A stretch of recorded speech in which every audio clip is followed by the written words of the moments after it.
Hey guys, and welcome to the latest episode of Dad Knows Best. Episode 54, if my notes are not mistaken, because we do one of these a month now, and I tend to forget things fairly quickly. I am Harrison Mudge, proud father of one, and today we're not with Adam Callow. We have a new proud father to my right. We have a Mr. Steve Smith, father of four. Just have a look at your notes, mate. Well, I actually had to update my notes, so I don't trust them too much in the first place. That's why I don't write too many of them, because I tend to talk a lot of shit. Father of four girls, yeah. Four girls, Four man. girls, Four mate. girls. Can I just say, though, like, I'm really into the podcasting, and I've been really privileged to interview some really cool people in the last 8 months, but I feel like I've made it today. Well, you Thank you really have, because the millions of people that are watching on YouTube, then we've got the billions of people that download the show, mate. One day it's archival right now, you see. For anyone that is new to the show, this is basically normally it's me and Adam on the mics. We just chew the fat talking about being parents. We share tips, pop tips, knowledge, advice. Whether you should follow it or not is very debatable. Everything comes with an asterisk, Steve. So any advice that you give today is always, like we say, take it with a big old grain of salt. Yeah, full of those whips today. Yeah, so let's just dive straight into you, man. Well, just before we do, actually, let me talk about me first. How's it going? A quick update on the boy. He's 11 months now. We're in October. He'll be 1 on the 21st of October. That's mad. It's fucking crazy. That's like quick. No word of a lie, probably for the past 2 or 3 months, I've been saying, well, for the past 2 months at least, I've been saying, oh, he's like 8 months. He's like 8 months. And I'm like, that can't be right, because it's only like 1 month until he's 1. So I do that, mate. My youngster's 3 now. she's going to start walking soon. But yeah, so like shit is just, it just goes by real fast. Yeah. Scary fast. And like people that have been listening for a while, I try and make sure that I'm spending time. It's really hard, but like you'll always like get your phone up and stuff like that. But I try and, as best I can, try and make conscious decisions not to be distracted. But we all do it. But yeah. So next month's episode, if there's not another one between them, I'll be telling people about the first birthday experience, which we're sort of prepped for, which is very unlike me. It's such a journey, though, isn't it? Like from baby birth to one. Like they change so fast. Like I managed to film him when he first started crawling as well, and like you can see, but when you think about what they've gone from and where they get to in the space of 12 months, it's scary. Yeah, it's I mean, hopefully it slows down, right? No. So when they get to 3, then they're like 16. Yeah. And then they're telling you what to do. Exactly that. I'm practically told in my house what to do by everyone. Cool. So let's just dive into that, man. First of all, what is it like having 4 kids, full stop? Yeah. And then 4 girls. Like, I don't know if you know what it's like, or if you spoke to anyone that's got 4 boys, or like a mix or anything. What's like, because for me anyway, having a boy, I assume is a little easier because you've got something to relate to, right? It's like it's just a smaller version of you. Just treat it how you would expect to treat yourself, sort of thing. Yeah, I think like, you know, with my friends, most of them have got boys, to be fair, and they always say like, "Oh, don't you want a boy?" And I'm just like, well, actually, like, no, I'm really comfortable with like the girls. You have to adapt every day. Yeah. It's like a learning curve every day. But genuinely, I think I let them do as they wish. Like I went to the hospital this week, and I forgot that they'd put toenail polish on me, so I had to get my foot out. I was just like, I got 4 girls at home. Yeah. They're like, yeah, right. I swear.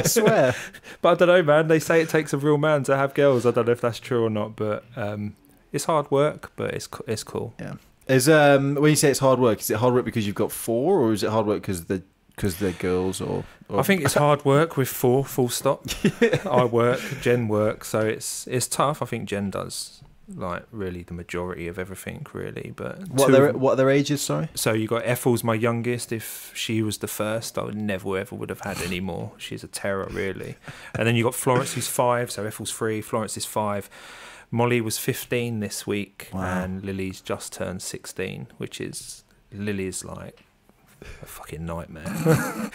If Lily was how I was when I was 16, I feel sorry for my parents. Yeah, it's funny you say that because my mum says the same thing about my little brother as well, Ollie. She says if he was the first, he would have been the last because he was a nightmare as a baby, apparently. Yeah. Because when they look after Elliot, they say that he's so easy. Like obviously we don't know any different. He's not. We see obviously more of him than they do. So they only get the best bits right because they don't have to deal with him for a day. You can hand him back. But when we actually think about like putting him to bed and stuff, we literally put him in. He might stir a little bit, but light goes out, shut the door, and within like 5-10 minutes he's asleep and pretty much sleeps through the night now. Yeah. Well, Florence and Ethel will get up about 10 times because they need a toilet apparently, but they're just like running across the landing. Eventually they'll go to sleep, and then like you're trying to go to bed, and then like Lily and Molly are still like having chats at like 11 at night. So thank God for that screen time thing. So because do you have that thing where you can turn it off from your phone? Do you have like one of those family accounts? So you can So obviously just I'm the master of that. Take that. I personally though I find it so important that they have that. Like so, with Lily especially, like she resists it a little bit, and I understand it because all of her friends have it 24 hours. But I try and say to her, you need to ask your friends why they feel like it's important to have it all that time. As time's going on, I don't really like social media. I think it's vital, I think, for what we do, but I don't like a lot of aspects for the younger generations. Yeah, with big it. time. Have you seen The Social Dilemma on Netflix? Yes.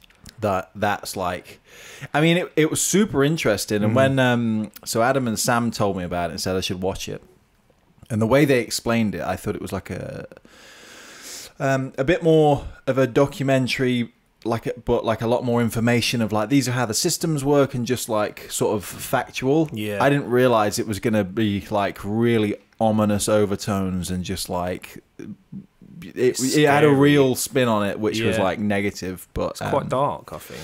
Yeah, and I think with everything that anything used in the right way is good, of course. Yeah, but they use it in the program. They use the analogy of like a tool will just sort of sit there patiently, whereas social media, not just social media, but like devices in general, always asking for your attention. Whereas tools just wait for you to use them. So just thought that was an interesting analogy. But yeah, even in that they highlight like the effect on young kids. 100%. Like my generation was just on the cusp, so like we've been through the majority of school without social media, and then obviously you have MySpace and Bebo and all that shit. I love MySpace. I remember the chaos that you saw on people's pages because couldn't you just like edit it in any way possible? You could do whatever you wanted with MySpace. It was just an absolute clusterfuck. Like, and some people would just do that much to the page that you click on the profile, just crash the computer. Yeah, it's like fireworks and everything. Yeah, I miss them days. Yeah, but so like with the teenagers, I find it really interesting. Every day is like a learning curve, really. My eldest Lily, because obviously now she's into GCSE year this year, so she's really stressed. So we get that, and then obviously we get that projected onto her. So sometimes it's really hard to manage. We have to be like mindful of that, and you know, I say we've done an all right job, Harry, really. But yeah, Lily especially, they all worry me, but like Lily being 16 and I find it a really vulnerable age, and she's kind of in between. So she runs, and she's a very good runner, but it has its negative effects. So she will train 4 times a week. So on a Friday when her school friends, if you like, arranging nights out, you know, and sleepovers, COVID permitting, obviously. Yeah. Lily won't be included in that because she knows she's got training on Saturday, so she can't do it. So it isolates her a little bit. Are they not including her, or is she not including herself? No, so it's nothing that they do. But obviously, you know, if you ask me 10 times to come out, and I'm like, no, I ain't coming out. Yeah. Eventually, you will stop. So they kind of just think Lily's not gonna. Sure. You know, for me, I look at it and I think it's really hard for her now, but those decisions when she's older might pay off. But then, you know, she'll go to the running club, and because she's quite good, she runs with like the under-20s and not her own age group. So then when these girls are going off to uni, then she's kind of, stuck again. And Lily's not overly academic, so. But then there's loads, because then Molly, 15, like she'll sit at home, mate. She's just like writing cards, everything, because she literally during lockdown she can speak really good French now. It's amazing. What? Like she literally just done cards and cards every single day. Was that from school though? Or is that just like sort of self-taught, or she just? No, so in school she's she's really good at French. Like when she gets a lot of things sent home about her French work and stuff like that. So she just took it upon herself. She just wants to be a nurse, but she wants to travel a little bit. She likes French and she likes the place France. So yeah, she just took it upon herself. So you've got these really two different characters, and then when they're together it's fucking carnage. And then you've got the little ones running around and Ethel punching everyone. And I remember me and my older brother. So how old am I? I'm 31. He's 34-ish. So similar sort of ages, but we would get on until we didn't for a long time, and then we'd just fight. Yeah, like we'd wrestle in the house all the time and just attack each other. And like my brother just knew how to wind me up just by looking at me. Even like over dinner, he'd just give me a look and I'd be like, "Stop looking at me!" And then it was just like trying to flip the table and throw things at each other. But it was only when I turned 18, it's almost like we both became old enough to like appreciate each other as people as opposed to just annoying siblings. So I'm sure that friction will. I think at the end of the day, like, again, they won't walk to school together even though they're going in the same direction. But I think when it really comes down to it, they're there for each other, and that's enough. Yeah, really. Yeah, they know their family. 100%. They just annoy the hell out of each other. 100%. Florence and Ethel are at this stage now where something could be on TV and they're saying what character they are. And then it turns into this big eruption because they both want to be the same character. You hear Jen shouting, going like, "None of you are them characters." And in the background, I'm going, "No, I'm that character." Daddy, no! Daddy, you're not that character. Yes, I am. You don't even know who they are, Dad. Tell them, Mum. But there's a lot of that. So it's like, Lily will say sometimes like, "Oh, it's just like having a big brother, Mum." Do you know what I mean? So I don't help everything. Oh dear, that's cool. That's cool. It's interesting. Where did the for me when I was at school, if I could not learn, sweet. Where's that academic side come from? Jen. Is it? Yeah, not me at all. When I was at school, I was signed with a pro club, so it was like, even my teacher said I was going to make it as a footballer, so I never bothered. Yeah. In hindsight, it's just so stupid, but yeah, academic, Jen's pretty clever, really, to be fair. So yeah, she can take credit for all What that. does Jen do? Accounts. Nice. Yeah. Well, I imagine it's nice. Boring, she says, but yeah, it's I couldn't do it.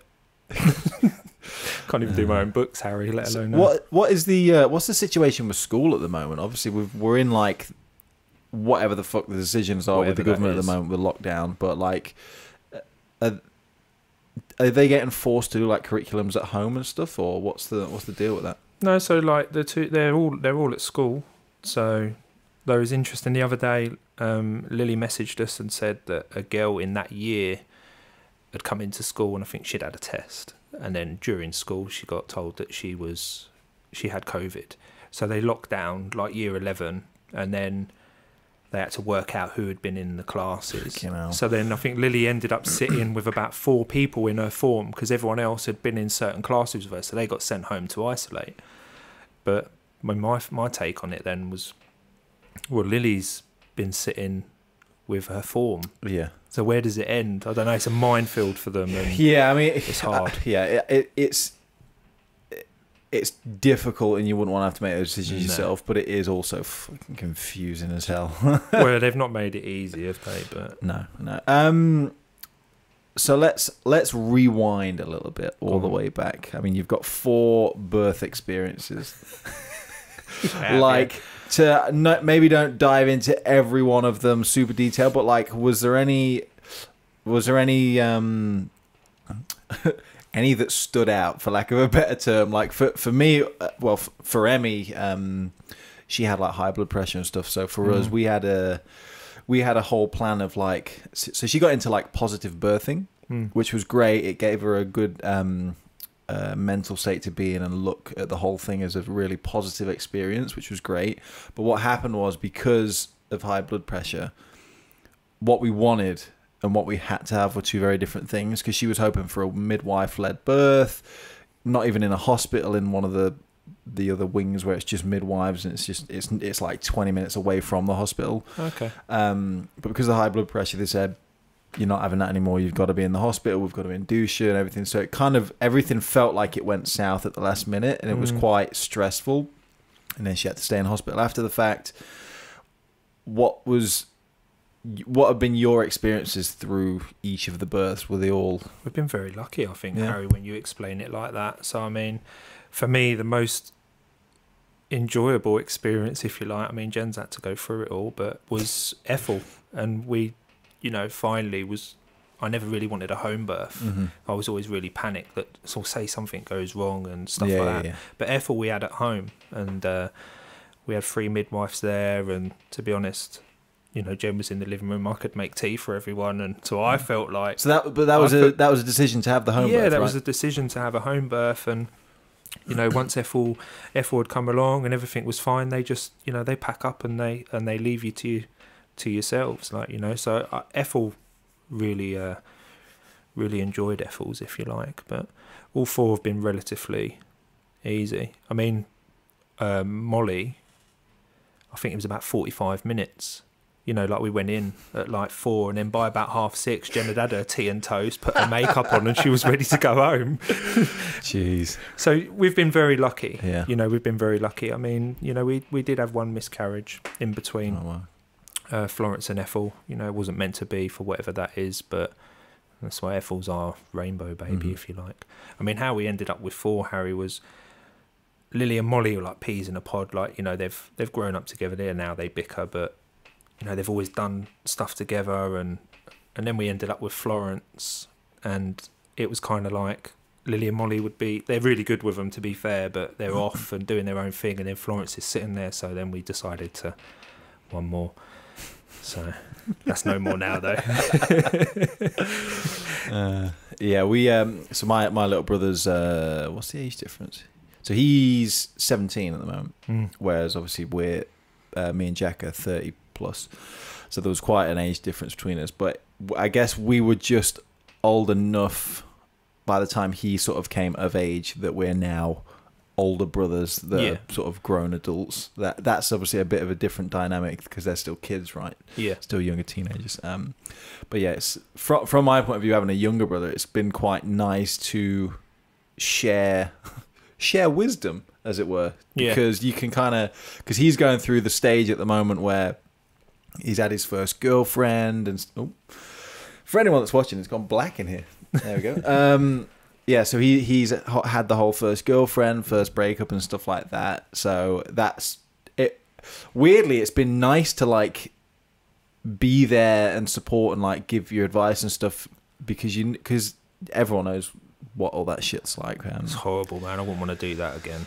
Yeah, that's invaluable though. I think for him, like having you and your brother to lean on in that respect, I think will stand him well as well, wouldn't it? I think. Yeah, and we're quite a close family, and you can in general anyway. So, but he's we can tell that, because me and Jack talk about it all the time. He definitely takes what we say on board. Obviously, we've all been able to speak to our parents about anything, but there's sometimes, as close as you might be to your mum and dad, you can't necessarily tell them things all the time, can you? So having older brothers or sisters is just a nice sort of thing to have. Definitely.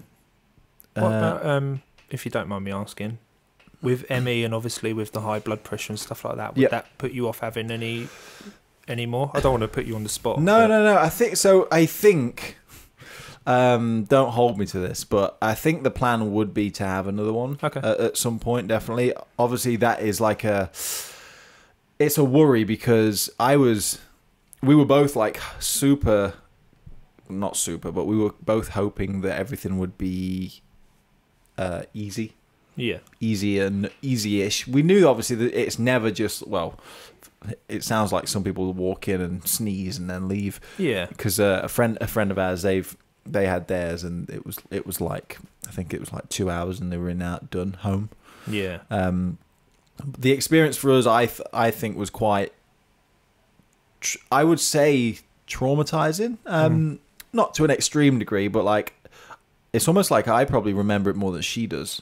Because I think what happens with, again, I'm not a doctor, but I think what happens with when women give birth is once they've given birth, that is such a rewarding experience that everything leading up to that kind of gets erased from your memory. Yeah. So I think I'm definitely still willing to have one, but for me, I'm a bit more like, whoa, remember what happened last time and stuff like that. But, and we've got a dog at the moment, it's a fucking nut job. So like, we've currently got Elliot, and then we've got Frank. That's like having 2 kids anyway. So yeah, so Frank's been really good though, right?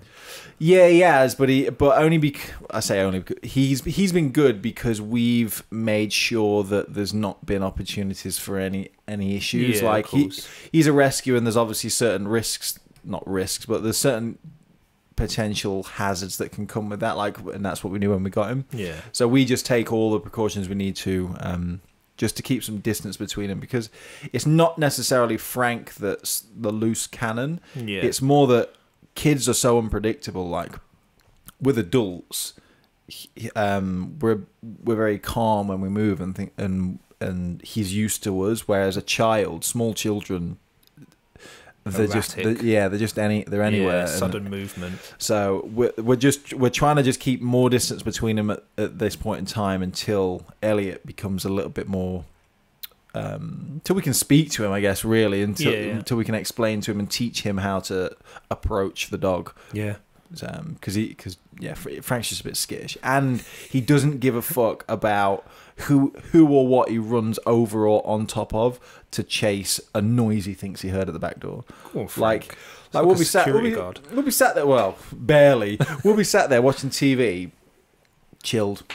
He's lay like in the corner, and like I don't know if he's like hears a cat, thinks he hears a cat, or sees a light or something. He'll bolt straight across us and just knock anything and everything over and stuff like that, which is annoying but fine for us as adults. Yeah, of course. If you've got a small kid there, he'll just bowl them over. He'll bowl an adult over if he catches you off guard, because he's an absolute lump. It's alright if it's an end product though, but if he just gets there and he's like, come on nothing. Yeah, he's so another kid is definitely a potential. I think I think it would be nice to have a boy-girl combo. Yeah. But obviously, you get whatever you get. You get what you're given at the end of the day, well, unless you've got the money to... But my little sister, she's got a boy and a girl. And I remember she said to me, I'm going to have my girl first. Then we're going to buy our house. And then we're going to have another one, it'll be a boy. And and you're like, yeah, fuck off. Yeah, of course you will. Like, it literally panned out like that. It's just some people just have to... Yeah, weird. As well, though, it's weird, right? Because some people, some families, for example, seem to sway towards genders. So, like the Mudge family, there's a lot of boys. There's like 2, maybe 3 girls that have been in the Mudge line for a while. Because my 2 of them are my aunts, because my dad is one of 5, I think. 2 of which were sisters, obviously. So yeah, there's not a lot of girls in our family. And yeah, Emmy is she has a sister, and there's females on her side. So it was very interesting to see what would have happened when we found out the gender. But shocker, it was a boy. So my mum had 2 sisters, 7 brothers. Jeez. 7 brothers. That. One of my good friends, he's got 3 girls. And his wife was badgering him. She's like, I just want to keep going. She was desperate for this boy, Harry. So they got pregnant again. Twin girls. Oh, my twins. He rung me, he's got twins, Smithy, he goes. And I went, congratulations, mate. He went, yeah, girls. That's like, well, you're just going to have to go again. Oh, yeah. The problem with that as well is if you're like building it up to be like, I want a boy or I want a girl, you're going to get the opposite one. Yeah. Do you know what? I have really always been of the thing that maybe not when Lily, because I was young, 22 or whatever, but definitely as I've got older, you know, the amount of suffering, the amount that people have to go through to have children. I think realistically, if we're able to have children and it seems it's been relatively easy for us, then we're blessed anyway, I think. So big time. there's a lot to be said for that. Yeah, and I remember when we were trying, when we were, well, we weren't even, I class when we were trying from like January time, or whenever it was. I think it was January anyway.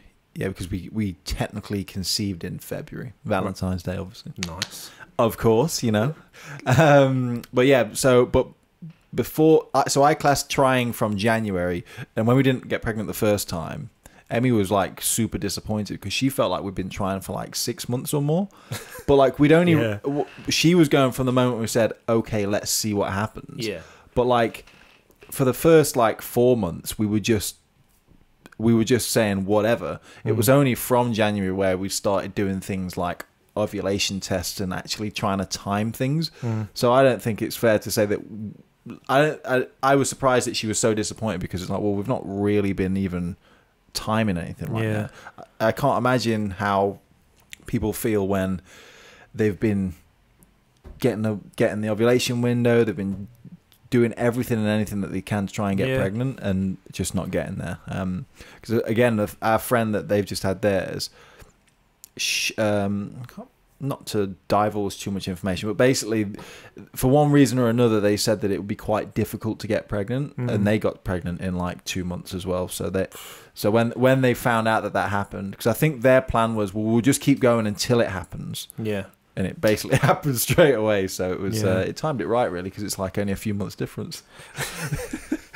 With I don't want to speak too morbidly, but when obviously we'd miscarried, that was when I kind of maybe thought about no more, because it was quite traumatic for Jen, and that's why I admire her a lot. Really, she's so strong. If you don't mind me asking, when did you know that? How did you know it had miscarried? So Jen because she'd had 3 girls, obviously, and everything was relatively the same. She did say to me, "This just feels different," and I was just like, "Well, you know, just do the right things, and it'll be okay." Like, you know, what else am I meant to say, really? Something wasn't right. Obviously, Jen in the night had called me, and we went, and you know, the hospital basically had said, "You've miscarried." So you have to go back a week later to make sure everything's, you know, gone, and everything's okay with Jen, and then you feel really like helpless. It's like, what can I say? And nothing really. I don't think as a man you could truly understand how a woman feels about that anyway. But we went back the week later, and they said they'd got it wrong and they'd found a heartbeat. So you've gone through that weak emotion of saying, "Oh my God, you've lost the baby," to then being told, "Actually, we got it wrong. There's your heartbeat." And you know, so you walk out of the hospital and you're like, "Fucking hell, what's just happened, man?" Like, but you know, I put my arm around her and I think it's gonna be all right. And then you know, a couple of days after that, she miscarried, bless her. But you know, it just wasn't meant to be for whatever reason that was. But I don't know, mate. You know, Ethel's here, and maybe somewhere, whether you're just trying to think that in your head, but maybe somewhere that's living in within Ethel, and she's definitely a spirited little bugger. So carried it through. So, yeah, there's like 2 of them in there somehow, mate. But you know, like I say, I will always just say you need to be blessed with what we've got. And 100%. So we a listener of the show, John, he emailed in a while back about they went for a Down syndrome test, and they were in I think it's the at-risk bracket, which when you actually look at the numbers, it's still like less than 1% chance, but it's higher than normal. Yeah. Whatever normal is. Yeah, exactly. So so he was like, what do you guys think and stuff like that. And we kind of said at the time, you just kind of got to take it as it comes, because the chance is still so small. Yeah. And at the end of the day, that's one of, not to pile on it, but that's one of many other things that could be bigger issues. Like I say, we were thinking that there'd be no issues at all, and then all of a sudden at the final hurdle, everything got scary. Yeah. Fortunately, John's had his little girl now, and there's been no issues, so it's amazing. But yeah, it's yeah, anything can happen, and just like childbirth and having a child in general is just a miracle. Yeah. So like, yeah, it's pretty crazy. I think it beats anything, if I'm honest. Some days you might not get that answer from me, but Yeah. realistically, it's the best thing. Yeah, no, it is. It is big time. One of the things,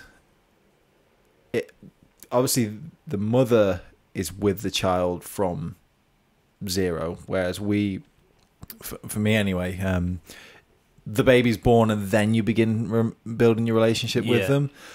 So like for the first, I don't know, maybe a couple of months until Elliot started getting a bit of personality and like having a bit of character to him, even though it's still just pudding that doesn't do anything. they're not really anything for the first few months, right? But the more time you spend with them, they become people and you start bonding with them. 100%. But they say about a mother's love, isn't it? And like, and just it might be a bit weird, but that feeling for like Emmy and Jen and all the others, but like of having a baby grow inside you, like that bond, man. Like that's really weird. You can't even like begin to imagine what it feels like. It's crazy. You feel the kick, and it's just like a kick, isn't it? Like, but yes, thank you. Like she's like, it's kicking again. I'm like, ah. Yeah, it's just a great, kick. yeah, great. I get kicked on a Sunday morning down the park, love. Well, like, and I know it sounds like sort of ungrateful, but like to us, it really isn't anything right now. Like we see it, but we're still waiting for it, sort of thing. So like, there's no like the odd kick that we feel and stuff is not the same as what they're going through for 9 months every day, exactly 24 hours a day. I don't think I could do it anyway. No, definitely not. I mean, the thing I remember the most about when Emmy was in labour was just being fucking useless. And we had the I think it's the TENS machine. Yeah. So like she's got some like pads on her spine, and like it sends electric shocks or the equivalent to try and counteract contractions. And like that, I'm glad I had it because it was the only thing I could do. So I'm just there with this thing, like dialing it up every so often. And as these contractions started getting more, I'm like, okay, I'll creep it up, creep it back down, creep it back up, and then like, because it's on a scale to 100, so I'm waving between 1 and 5, and then it's like 5 and 10, and by the end of it, I'm at like 60 something. I'm like, have some of that. And at one point, she's like chuffing on the gas and air, and she just goes, turn that fucking thing down, because I'm like, oh, get it. Because obviously, as everything got more and more intense, I'm just like, just dial it up. This is all I can do. Dial this up. What else are you meant to do? I remember with Lily, Jen actually bit my hand. Shit. So like she done it relatively drug free, to be fair. But I remember like at one point I looked at her and I thought like, fucking, she's possessed or something. She was like, I can't do it. I was like, you can do it. I can't fucking do it. And then she's like, I can do it. And then she's like biting my hand. I'm like, oh my God.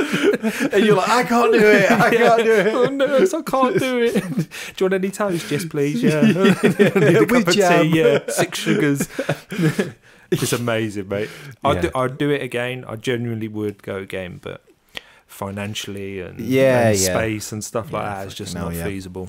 Yeah. So like on the subject of space, so the house we live in, not to move on to real estate topics, but the house we're in is a great starter home, and we'll be all right for the 3 of us till Elliot's probably 5, maybe 7 at a push, but we've got to move at some point. And like I'm looking at it and think, just ignoring kids for a second, the thought of moving makes me just want to weep into a pillow. Innit? But if we were to have another one, we wouldn't be able to stay in there too long, because the lad that we bought it off, he had 2 kids, and I think he had 2 girls, and one was like 5 and the other was like 2. Yeah. So, but obviously they were in the same room, and there's just like, as is technically a 3-bedroom semi. Right.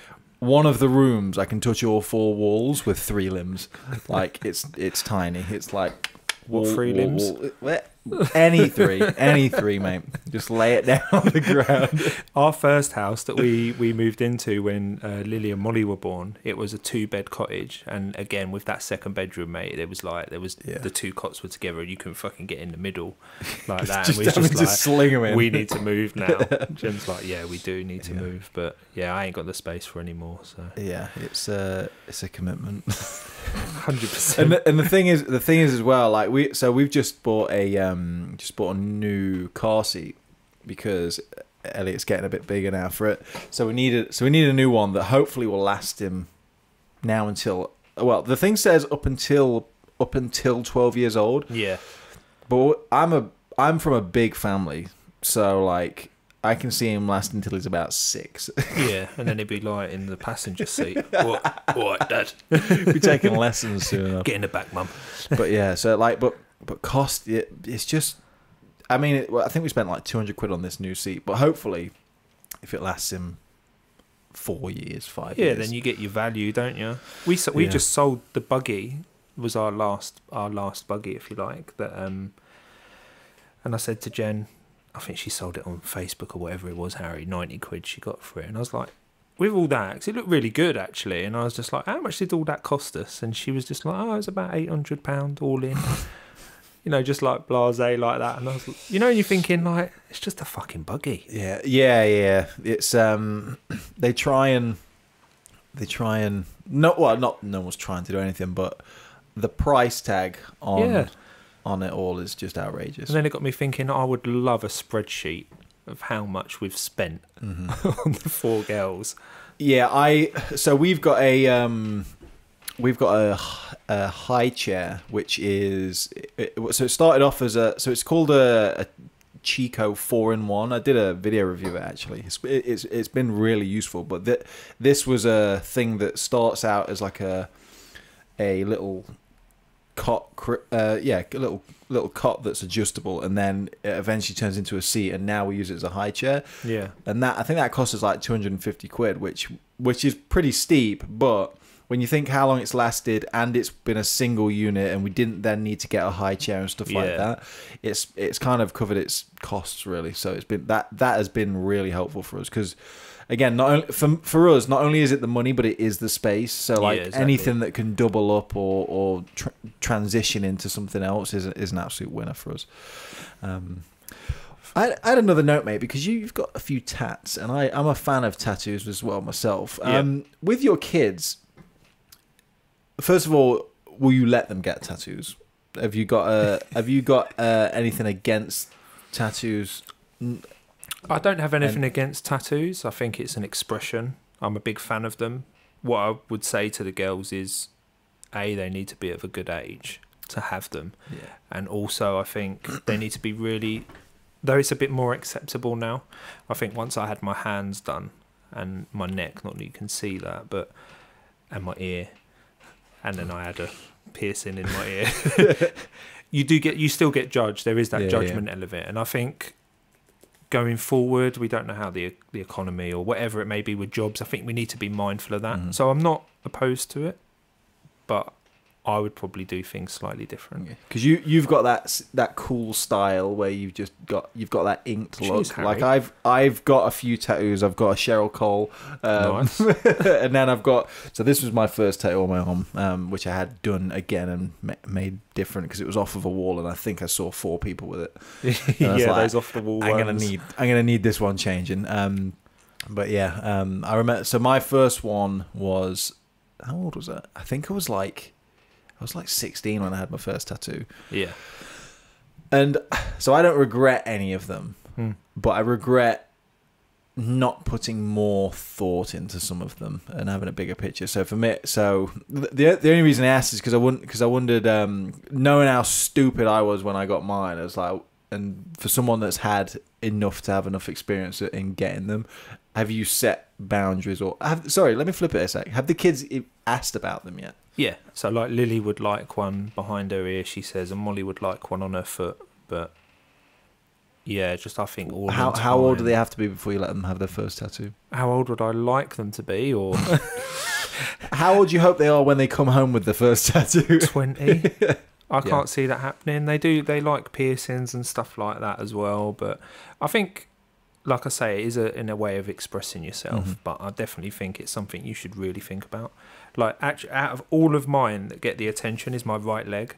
So all my girls, I said all 4 of them can have my right leg. So any drawings that they've done as kids has been put on my right leg. And I had one done recently, and like Florence and Ethel have spelt like Mollywog, it's Moly and stuff like that. But I think that's so cool. Yeah. That's so cool. yeah, that's on my right leg. So I think express yourself in the right way, but think about it.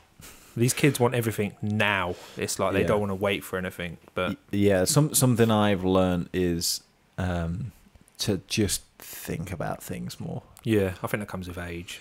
Yeah, definitely. And I thought at the time when I got the tattoo, my first tattoo, that I thought I'd thought about it long enough. And this one on my hand, which I kind of like. I wish it was better, but I like having it. I like having a tattoo there. I just wish it was a better tattoo. I thought about that for ages and tried to find something. And I was like, I was like 18, 19 when I did that. And I thought, oh, I'm responsible. I'm smart. But when I had it, the guy was like, I don't think this is going to go, mate. Because of where it is as well, and it's on the palm. Yeah. It's gonna fade. I think I had it done like 4 times. Yeah. Fuck me, that was painful. So I've had my palm done 6 times, and that was probably my favourite tattoo. So that was, obviously, you can see the reminiscence of an umbrella. Yeah. And it was rain, but that was like my whole hand. And it was when I first had it done, it was so dark. It was lovely, but that's all that you end up with left. Wow. And it's just like... So the whole palm of your hand was like shaded? My whole palm of my hand was done, yeah. Wow. So it had like all raindrops and stuff, but yeah, all gone. Did the guy that did it tell you that might happen? Yeah, so the same guy's done all mine anyway. Sure. So he initially wouldn't do my hands, but because when I started having them, I worked in fashion, so it was cool to have them then anyway. That was acceptable. But as soon as you come out of it, was the other side of it, especially when you want to be taken seriously in like business, if you like, is a bit more, especially with, well, people say I look a bit intimidating or whatever. So yeah, do you find that that's a specific type of person that's judging like that? Yeah, definitely. Yeah, agreed. But then, on the other side of it now, I think I can use it to my advantage to make a difference. So it's all cool. But yeah, the girls need to think about it. Yeah, if you're watching or listening, you're not allowed one. No, exactly. Sweet. I won't keep you too much longer, Steve, but I've been really enjoying this. Thank you. And me too. While you've got this platform in front of millions of people, Billions. do you want yes, with a B, Triple Comma Club, baby. Yeah. I know you're rocking the Men Talk swag today. Thank you. Positively dripping in it. Yeah, literally. Do you want to share a bit about that? It's a men's mental health organisation, as you would know. We want to provide a platform for men to have better days and for the will to want to change. Men Talk's evolving slightly as well, and a passion for me personally is that I really want to get into schools, because I think if we can teach our kids that it's okay to be able to speak openly and honestly about how you feel, no matter what that may be, then hopefully, when they have children, eventually that becomes norm. As adults, there's still a lot of stigmas attached to it, and every day it hurts that you can't break them all, instantly. I know things take time, but I think the kids are the future. No cliche there, but so I'm really passionate about taking Men Talk into secondary schools in particular and trying to make a difference there. No, that's cool, man. Have you sort of sat down with your girls and spoke about mental health and stuff like that? How do you talk about that and approach that with them? I think because Men Talk's so flipping out there, if you like, so they would have listened to stuff, and some of the stuff I'm uncomfortable with them knowing, because you want to protect them, but that is what it is, and they're very good communicators, so they're quite open to it. So I'm quite proud of them in that fact, actually. Is that how you brought them up, or is it kind of something that you've kind of been able to introduce to them, if that makes sense? Honestly, I don't know, Harry. I've always liked I'm probably quite a good communicator, I think. So I think it's probably something that they maybe have inherited. So they're really quite open and stuff like that. So I think really they can be torchbearers. Yeah. with it. They love Men Talk. They'd like to get involved in some capacity. Who knows, in the future, they might set up their own stuff and stuff like that. So I think that's the future for me.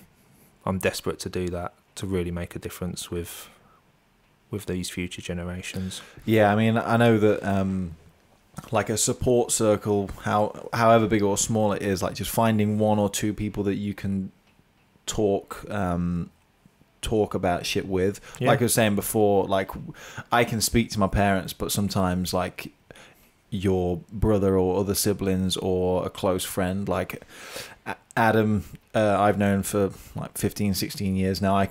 I'm able to like speak to him about things and talk to him and tell him, like, I know it's really hard telling people how you feel when you're not even sure how you feel, or other than it's like, I'm not happy or I'm not feeling too sweet. So, but like just having someone that's not going to judge, I think is important, because obviously, again, going back to what we were saying about at the start of the show with like social media and stuff, people's lives are, well, what you see online is exaggerated. Like everyone's 100%. Having a great time. Everyone's having a great time, and that's kind of why I just stopped using it, because I knew that most of it was fake anyway, or just enhanced, should we say? Yeah, but like I yeah, exactly, best minute. But I just got a bit sick of.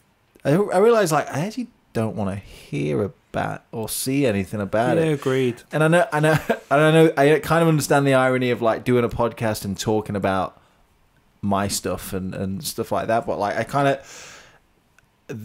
I would like to think there's an element of real to what we talk about, even though we like to have shits and giggles and stuff. Like, we're trying to just have fun about what we all go through, and like when people get in touch and stuff and ask questions and things like that, it's great to just like discuss these topics and chew the fat and have a laugh. 100%, man. If I could, I would. Facebook's my last social media. I'm desperate not. You mean to you're have not it. on TikTok, Steve? I'm not on TikTok, mate. No, I've seen some of them TikTok videos and I'm like, nah, that's not me. I'd like to come off of Facebook, if I'm totally honest, but I don't want to diverse too much, but even around the mental health and stuff like that, you do see patterns in people when because I would have thought, if you're going to come onto Men Talk, so the first thing you see is your feed, isn't it? So, you'll have a scroll, see what people are up to. Something might put you in a particular mood. Then you come into a group which is mental health orientated, and it can dictate your mood, if you like. Yeah. But maybe it'll come full circle, I don't know. I hope so. Like you say, it can be used for good, and there's a lot of negatives. Yeah, it's the intention of it, right? And finding interesting. We had a conversation on a different show about like what's the solution for this in the future. Like after watching The Social Dilemma, because it kind of ends on a bit of a we're just getting started sort of note, and it was like what's the ideal future. Like we were asking ourselves, like how does Facebook become more of a tool that is a positive experience for everyone? And I think in general it is. It's how you allow yourself to use it as a tool. Like I know, for example, like I just straight up don't go on it. It's surprising how when you turn off badge icons and push notifications, how little you'll use something because it's not there. Yeah, it's not present. Tapping on the window saying, "Hey, come and check me out." But like my dad, for example, loves going on it, and because he takes loads of photos and he just uploads them because we've got family abroad and things. Yeah. So it's a great tool to be sharing across the world and with people and family and friends that you don't see on a weekly basis or anything. But yeah, but like how many times have you gone on it and just all of a sudden start? I remember I went on it to look for a woman that's going to do a cake for Elliot's first birthday. Yeah.